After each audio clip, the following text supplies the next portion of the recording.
Mata kuliah Biologi Molekuler 2, Prodi Biologi, Fakultas Teknobiologi Universitas Surabaya.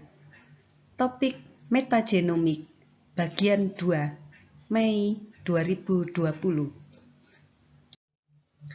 Topik yang dibahas pada video bagian pertama meliputi pendahuluan, mengapa metagenomik, apa keperluan komersial dari metagenomik, dan whole genome sequencing versus metagenomik. Pada bagian kedua ini akan dibahas mengenai teknik dalam metagenomik, screening pustaka metagenomik, analisa data metagenomik, keterbatasan, aplikasi, masa depan, dan pustaka. Teknik dalam metagenomik umumnya dilakukan melalui beberapa tahapan dan metode berikut ini. Yang pertama, isolasi DNA. Metode yang digunakan tergantung pada tipe sampel yang diambil dan prediksi keberadaan organisme atau mikroorganisme di dalamnya. Hal ini untuk menjamin bahwa seluruh DNA genomik yang ada di dalam sampel dapat terekstraksi dengan sempurna. Sebagai contoh, sel bakteri gram negatif akan diekstraksi dengan cara yang sedikit berbeda dibandingkan dengan ekstraksi sel bakteri gram positif. Demikian pula metode ekstraksi untuk sel eukariot seperti jamur dan juga sel tumbuhan sedikit berbeda dibandingkan metode ekstraksi dari sel bakteri. Tahap selanjutnya dilakukan cloning DNA genomik. Seperti kita ketahui, DNA genomik ukurannya terlalu panjang untuk dikloning.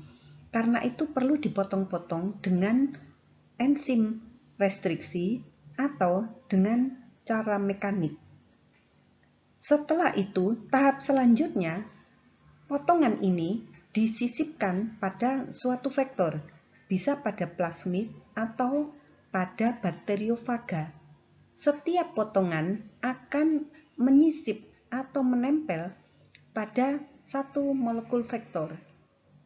Kemudian, rekombinan plasmid yang terbentuk dimasukkan ke dalam sel inang untuk memperbanyak fragmen tersebut. Setiap sel akan membawa satu tipe DNA rekombinan. Kemudian, kita akan mendapatkan pustaka metagenomik yang jumlahnya sangat besar.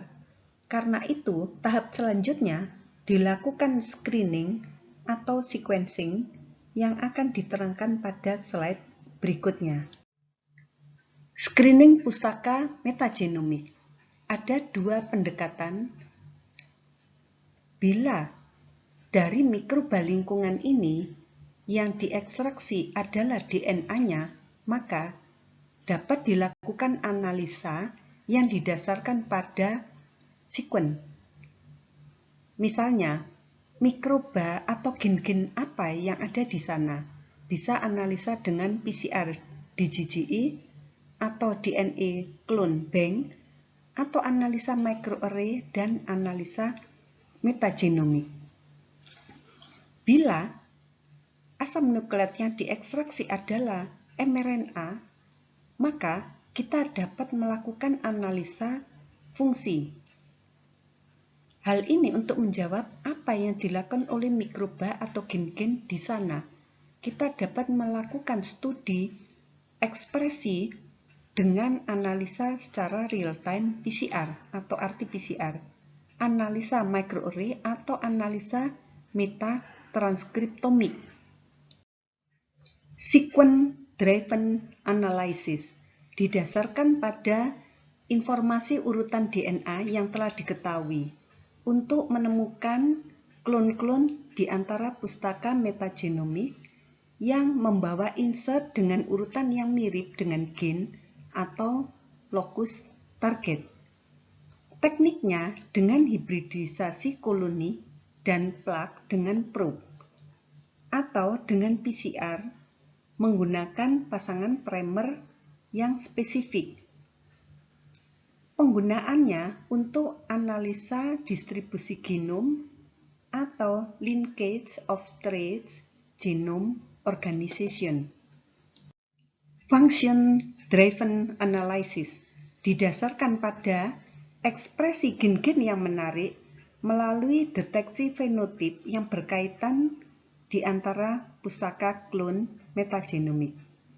Pemanfaatannya dengan cara ini kita bisa mendapatkan antibiotika baru atau gen-gen yang resisten atau enzim-enzim dan lain-lain.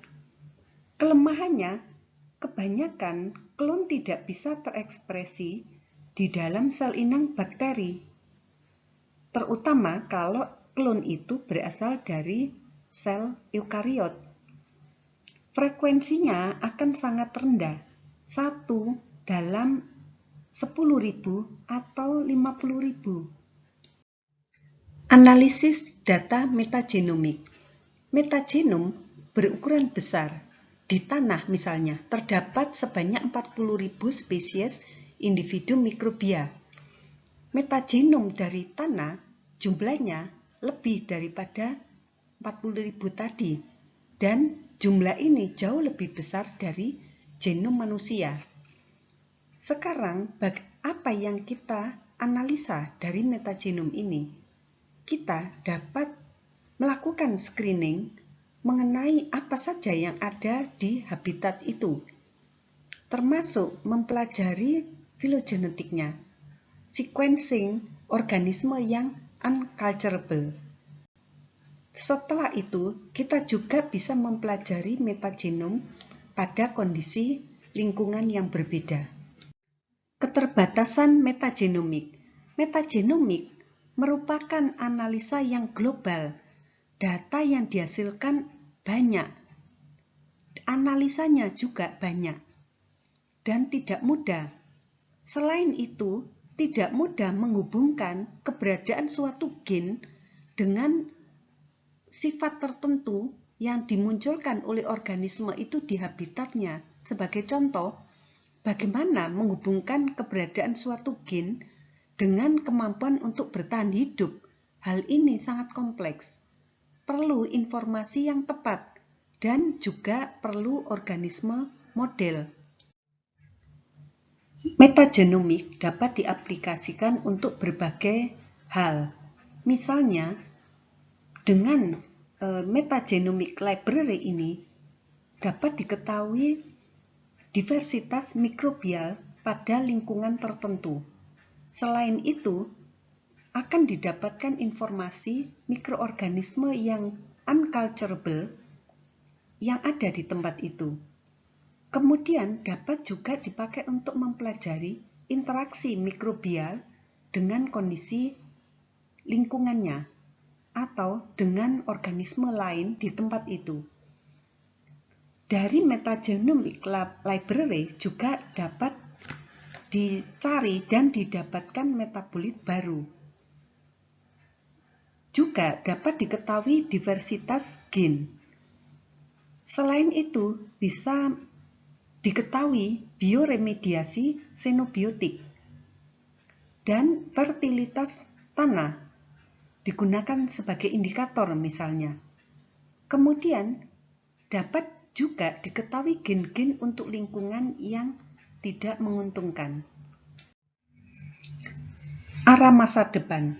Berbagai kemajuan di bidang metagenomik dan perkembangan di bidang biologi molekuler, maka arah penelitian ke depannya meliputi berbagai hal berikut ini.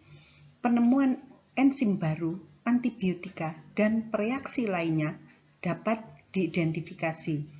Habitat yang lebih eksotik dapat dipelajari, misalnya habitat di daerah kutub atau di daerah yang panas, dan sebagainya. Bioinformatika yang lebih maju akan mempercepat analisis untuk arah ke depan library profiling. Identifikasi gen baru yang dapat digunakan untuk peningkatan tanaman. Selain itu juga penemuan semacam phylogenetic tags akan memberikan momentum pertumbuhan bidang itu, juga pertumbuhan gen pertumbuhan tanaman yang baru, dan produk gen dari Rhizosfera.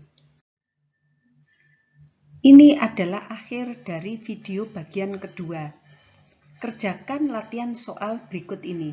Cari di jurnal satu aplikasi metagenomik. Uraikan sampelnya, metode metagenomik yang digunakan, dan pemanfaatannya. Terima kasih.